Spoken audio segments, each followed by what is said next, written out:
Hello friends, তো আজকের এই ভিডিওতে আমরা আলোচনা করব টেকনোর আপকামিং স্মার্টফোন সম্বন্ধে, যেটা নাম হচ্ছে টেকনো ক্যামন 17 প্রো। আর যে স্মার্টফোনটা ইন্ডিয়ায় খুব তাড়াতাড়ি লঞ্চ হতে চলেছে আর বাংলাদেশ বা আশপাশের মার্কেটে খুব তাড়াতাড়ি লঞ্চ হয়ে যাবে।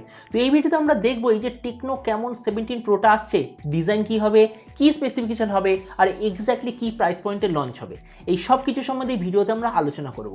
তো চলুন শুরু করা যাচ্ছে ভিডিওটা কোনো সমালোচনা না করে। আপনি যদি গ্যাজেট ওয়ার্ল্ড বাংলা চ্যানেলে প্রথমবার আসেন আর এরকম বাংলা টেক ভিডিও ডেইলি দেখতে চান, তাহলে গ্যাজেট ওয়ার্ল্ড বাংলা চ্যানেলটা অবশ্যই সাবস্ক্রাইব করে দেবেন। তো প্রথমত আমরা আলোচনা করবো এটা ডিজাইন সম্বন্ধে। যেমন আপনি দেখতে পাচ্ছেন, এটাই হচ্ছে টেকনো ক্যামন 17 প্রো ডিজাইন। মানে এই যে recently Tecno Spark 7 series launch হয়েছিল, তাতে আমরা যেমন ডিজাইন দেখতে পেয়েছিলাম, এক্স্যাক্টলি তেমন ডিজাইন আপনার এই টেকনো ক্যামন 17 প্রোতে দেখতে পাবো।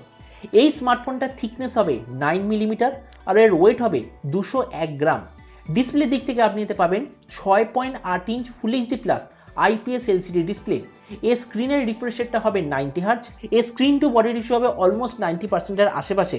আর এই প্রাইস রেঞ্জে টেকনোর বাকি সব স্মার্টফোনের মতো এতে আপনি কোনো ধরনের গোরিলা গ্লাসের ফিচার দেখতে পাবেন না। প্রসেসরের দিক থেকে আপনার থাকবে হিলিও G95 প্রসেসর, যেটা যে প্রাইস রেঞ্জে লঞ্চ হচ্ছে ওই প্রাইস রেঞ্জের একটা খুবই পাওয়ারফুল প্রসেসর।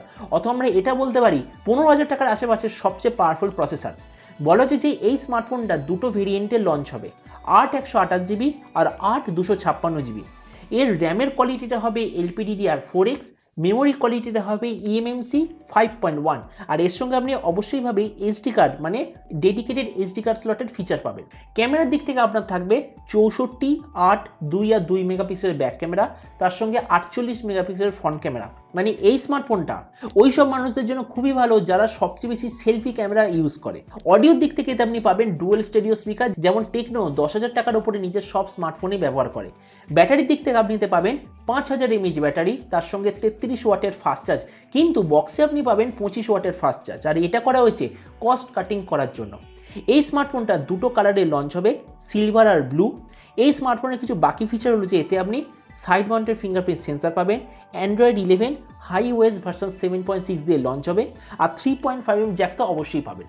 তো এবার সবচেয়ে মেন জিনিস, এই যে টেকনো স্পার্ক 17 প্রোটা আসছে, মানে এত ভালো স্মার্টফোনটা কী দামে লঞ্চ হবে। এবার দেখুন, আমার সোর্সের তরফ থেকে এটাই জানা গেছে, এই যে টেকনো স্পার্ক 17 প্রো এটা ইন্ডিয়ায় লঞ্চ হওয়ার কথা 14 থেকে 15,000 টাকার মধ্যে, বা ম্যাক্সিমাম 15,500 টাকার মধ্যে। আর এই স্মার্টফোনটা বাংলাদেশে কী দামে লঞ্চ হবে একটু গুগল করে দেখে নেবেন যে 15,000 টাকা ইন্ডিয়ান রুপিস বাংলাদেশ টাকা সেটা কত হবে। তো এবার সব ভিডিওর মধ্যে এই ভিডিও লাস্টে আমি আমার নিজের ওপিনিয়ন দেবো যে এই যে টেকনো স্পার্ক 17 প্রোটা যে দামে লঞ্চ হচ্ছে সেই দামে আমরা নেওয়া উচিত না নেওয়া উচিত নয়। এবার দেখুন, আমরা যদি ইন্ডিয়ান মার্কেটের কথা বলি, 15,000 টাকায় অলরেডি রিয়েলমি 8 অ্যাভেলেবেল আছে, যেটা খুবই ভালো স্মার্টফোন। আমরা যদি রিয়েলমি 8-এর সঙ্গে কম্পারিজন করি, তো রিয়েলমি 8-এর ডিসপ্লে কোয়ালিটি বেটার, ইনফিনিক্সের ডিসপ্লে সাইজ বেটার, দুটোর প্রসেসর এক্স্যাক্টলি সেম টাইপের। ব্যাক ক্যামেরা অপটিমাইজেশনের দিক থেকে রিয়েলমি বেটার, ফ্রন্ট ক্যামেরার দিক থেকে ইনফিনিক্স বেটার, স্পিকার দুটোতে সেম, ব্যাটারি দুটোতে সেম, ডিজাইন দুটোতে একদম ইউনিক। আর রিয়েলমি এই 15,000 টাকার নিচে আপনাকে 8/128GB প্রোভাইড করবে না, কিন্তু ইনফিনিক্স আপনাকে 8/128GB প্রোভাইড করবে। তো এই জন্য আমার মতে মনে হয় আপনার যদি বাজেট থাকে 15,000 টাকার আশেপাশে, আর আপনি যদি এই দামে একটা ওভারঅল ভালো আর লেটেস্ট স্মার্টফোন নিতে চান, তাহলে আপনার অবশ্যই ভাবে এই টেকনো ক্যামন 17 প্রোর জন্য 100% ওয়েট করা উচিত। কারণ রিসেন্ট টাইমে টেকনো যা যা স্মার্টফোন লঞ্চ করছে সেই প্রাইস পয়েন্টে সেটা একদম বেস্ট স্মার্টফোন হচ্ছে, মানে ওটা একদম unbeatable smartphone according to price and specification. তো এই জন্য এই নতুন স্মার্টফোনটা আমার মনে হয় খুবই ভালো হবে। কিন্তু কেননা আমি একটা টেক ইউটিউবার, তো অবশ্যই আমার বলার কথা যে এই স্মার্টফোনটা কি প্রবলেম আছে। এবার দেখুন, স্পেসিফিকেশন একদম ঠিকঠাক, কিন্তু একটা প্রবলেম আছে, সেটা হলো এই প্রাইস রেঞ্জে এমনি মার্কেটে যে যে স্মার্টফোন পাবেন তাতে বেশিরভাগই হয় UFS 2.1 অথবা UFS 2.2 কোয়ালিটি স্টোরেজ, কিন্তু এতে স্পেশালি কস্ট কাটিং করার জন্য ব্যবহার করা হয়েছে eMMC 5.1 কোয়ালিটি স্টোরেজ, যেটা আমরা 10,000 টাকার নিচে স্মার্টফোনে দেখতে পাই। তো ওই জন্য আমার মতে মনে হয় এই একটাই জায়গায় টেকনো ক্যামন 17 প্রোতে একটু প্রবলেম আছে। এটা ছাড়া বাকি স্মার্টফোনে কোনো ধরনের কোনো ইস্যু নেই।